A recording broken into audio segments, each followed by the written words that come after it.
Pour ce 6e jour du cahier de vacances, nous allons finir le bilan de notre premier niveau d'analyse, ce qui nous permettra ensuite d'être un petit peu plus cool et de pouvoir tester sur des grilles simples, de niveau simple, mais des grilles réelles. Au niveau du bilan, nous en étions arrivés à la détermination des valeurs uniques. Au cas où il y aurait de nouvelles valeurs, l'intérêt serait de pouvoir les visualiser grâce à une mise en forme conditionnelle.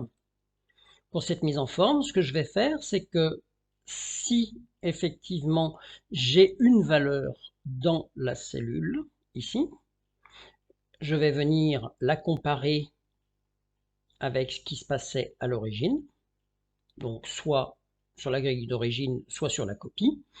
Et s'il y a une différence, c'est donc une nouvelle valeur. Je sélectionne, mise en forme conditionnelle, gérer les règles, nouvelle règle, j'utilise une formule.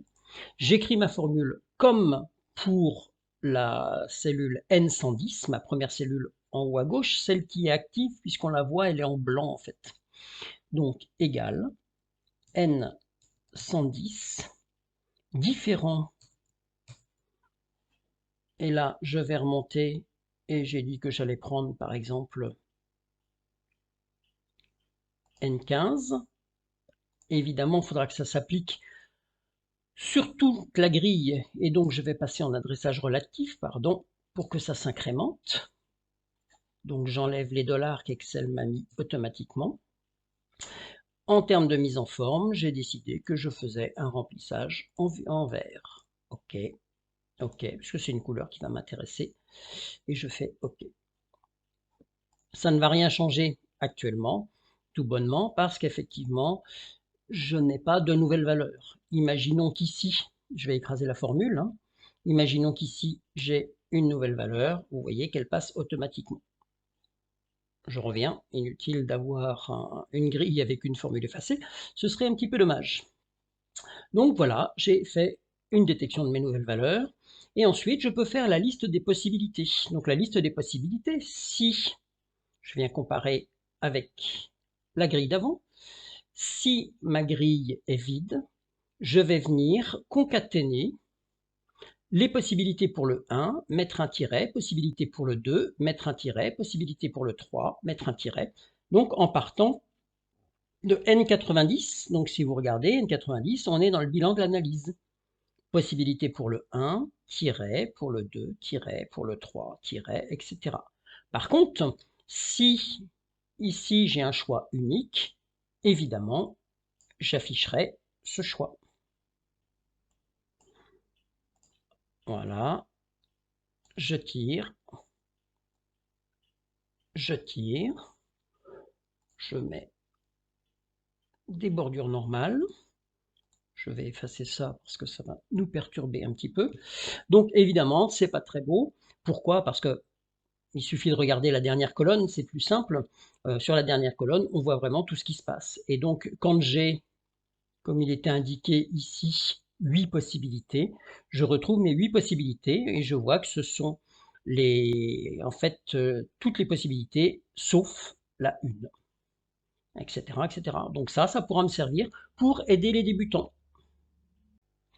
Pour des questions de lisibilité, nous allons remonter toutes nos informations de fin d'analyse en haut.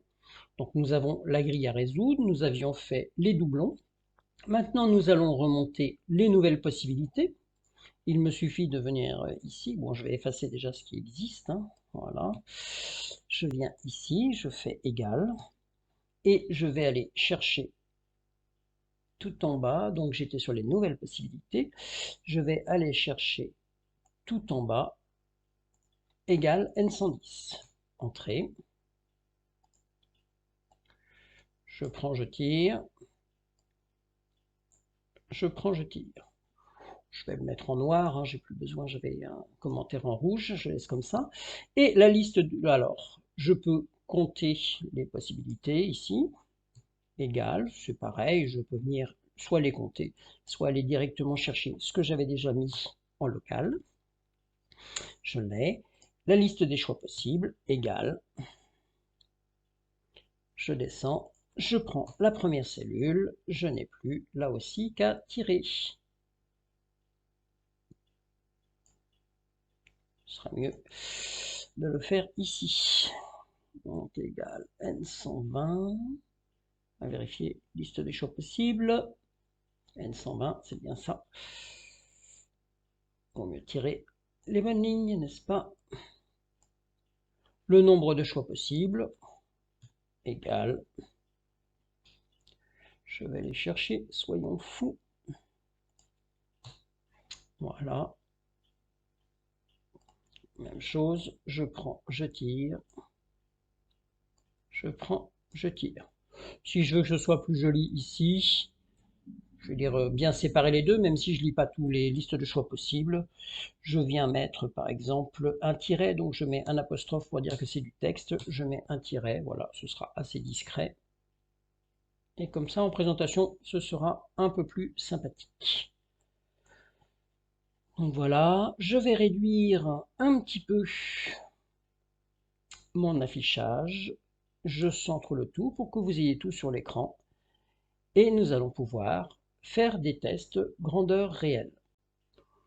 Nous avons terminé notre premier niveau d'analyse. Nous allons tester en grandeur réelle. Je vais chercher ma grille de Sudoku. Je prends une grille débutant. CTRL-C pour copier.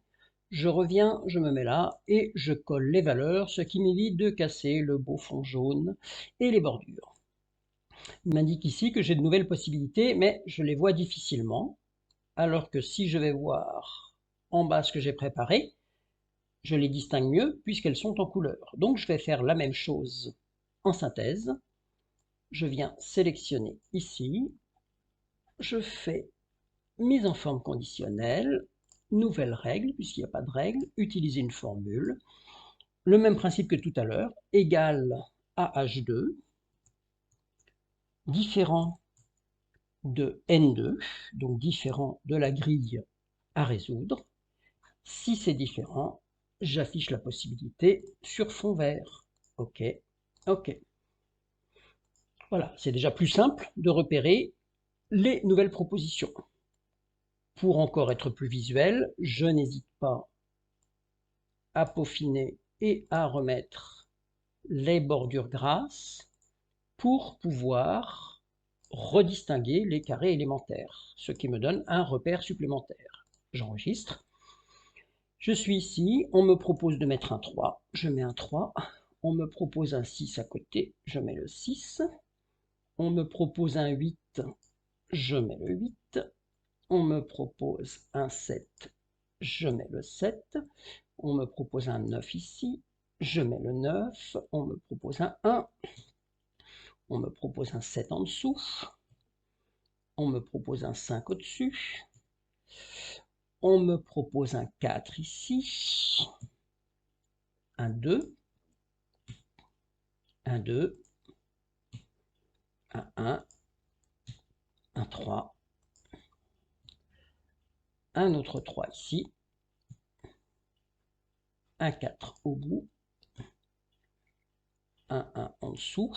Donc vous voyez, ça reste relativement simple et relativement rapide à remplir pour les tests.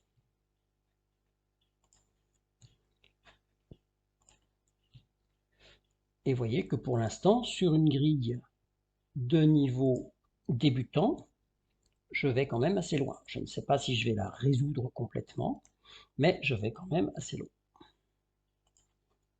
Un 3, un 2,